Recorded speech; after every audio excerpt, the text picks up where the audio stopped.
ഈ കഴിഞ്ഞ ജനുവരി 31-ന് ഞങ്ങളുടെ സ്കൂളിലെ സയൻസ് എക്സിബിഷൻ ആയിരുന്നു. സൈജീനിക്സ് 2K25 വളരെ നന്നായിരുന്നു. അന്നേ ദിവസത്തെ എൻ്റെ പ്രധാനപ്പെട്ട ജോലി ഫോട്ടോ പിടുത്തം തന്നെയായിരുന്നു.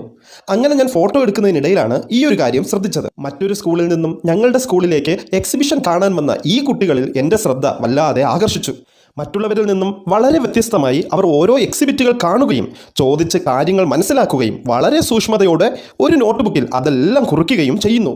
ഈ കാലത്ത് ഇങ്ങനെയുള്ള കുട്ടികളെ കാണാൻ കഴിഞ്ഞല്ലോ, വളരെ സന്തോഷം. ഇവർ നമ്മുടെ ബാലരാമപുരം നസ്രത്ത് ഹോം സ്കൂളിലെ ചുണക്കുട്ടികളാണ്. ഞാൻ കരുതി ഇതൊക്കെ എഴുതി അസൈൻമെൻറ്റ് പോലെ എന്തെങ്കിലും സബ്മിറ്റ് ചെയ്യാൻ കുട്ടികൾക്ക് സ്കൂൾ അധികൃതർ നിർദ്ദേശം നൽകിയിട്ടുണ്ട് എന്നായിരുന്നു. എൻ്റെ സുഹൃത്ത് അനു നസ്രത്ത് ഹോം സ്കൂളിൽ വർക്ക് ചെയ്യുന്നുണ്ട്. അനുവിനോട് ചോദിച്ചപ്പോൾ അറിഞ്ഞത് പ്രിൻസിപ്പൽ അച്ഛനോ സ്കൂൾ ടീച്ചേഴ്സോ ആരും അങ്ങനെ ഒരു നിർദ്ദേശം നൽകിയിട്ടില്ല. ശാസ്ത്ര സാങ്കേതിക വിദ്യകളിൽ താല്പര്യമുള്ള കുട്ടികളാണ് അന്നേ ദിവസം വന്നത്. കുട്ടികൾ സ്വന്തം താല്പര്യപ്രകാരമാണ് നോട്ട് കുറിക്കുകയും ചോദ്യങ്ങൾ ചോദിച്ച് കാര്യങ്ങൾ മനസ്സിലാക്കുകയും ഒക്കെ ചെയ്തത്. ഞങ്ങളുടെ സ്കൂളിൽ സയൻസ് എക്സിബിഷൻ നടത്തിയ കുട്ടികളും മറ്റു സ്കൂളിൽ നിന്നും വന്നവരും എല്ലാം മിടുക്കരാണ്. എന്നാൽ ഈ കുട്ടികൾ അവരെക്കാളുമൊക്കെ ഒരു പടി കൂടി മുന്നിൽ നിൽക്കുന്നു. ഈ കുട്ടികളുടെയൊക്കെ ശോഭനമായ ഭാവി ഞാനും സ്വപ്നം കാണുന്നു. വീണ്ടും കാണാം. ഇത്തിരി നേരം ഒത്തിരി നന്മ.